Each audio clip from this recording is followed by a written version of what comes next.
Hello mga kadiskarte. Good morning. Sana naman pong magandang araw ng Sabado. Magandang umaga sa lahat ng ating mga kadiskarte. So ngayong araw ngayong linggo wala po tayo magiging fishing dahil bumigay po yung aming trailer.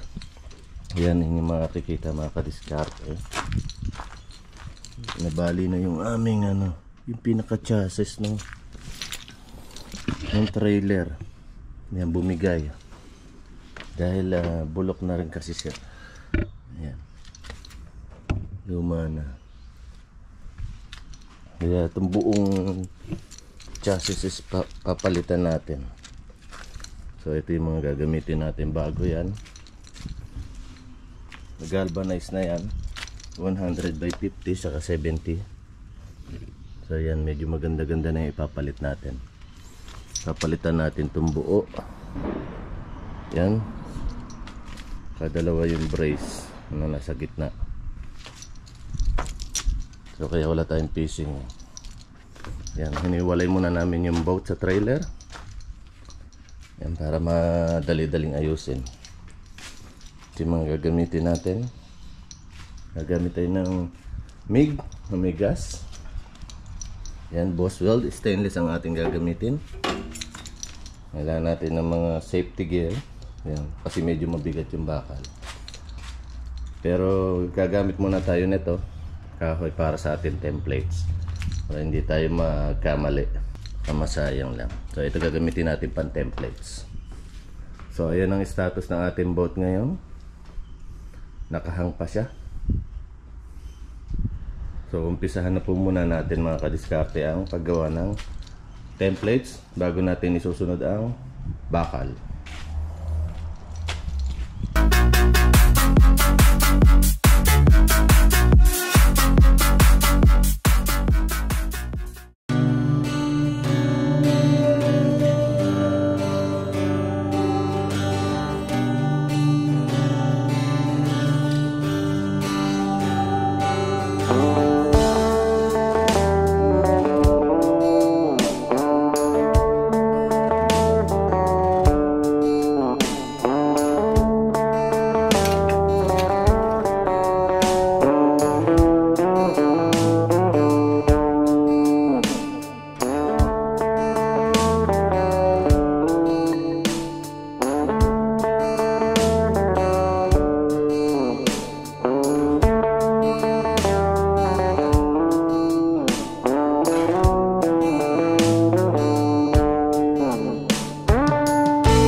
Meron kaming bisita, oh. Ayan si Good morning mga idol. I-check ni engineer yung aking pagkakakat.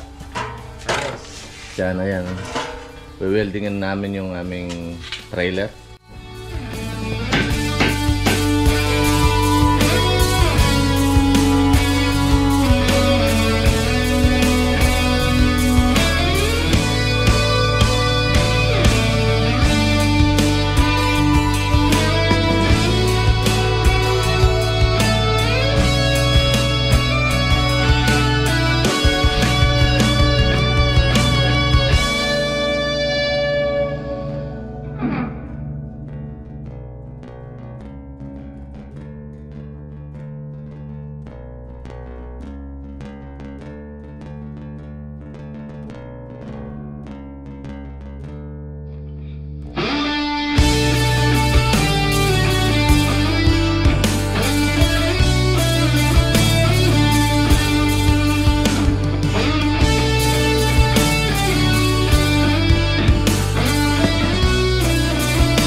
Hello mga kadiskarte, finally natapos na rin ang repair ng ating boat after ng 2 weeks na ating pagre-repair. Salamat sa ating mga kaibigan. Ayan, natapos na. Wiring na lang po ang ating kulang mga kadiskarte. Ayan. Pero bago na yung ating mga bakal. Ayan, malinis na. Ready na tayo for next week mga kadiskarte. Ayan, malinis na ang ating trailer. So ayan yung ating mga tinanggal, mga bulok na. Grabe ang pagkakasira, kaya bumagsak yung aming boat. Kaya yan, ngayon bago na lahat. So ayan, maraming salamat sa aking mga tropa na tumulong para maibalik ang boat sa trailer at matapos. Ayan, thank you mga kadiskarte.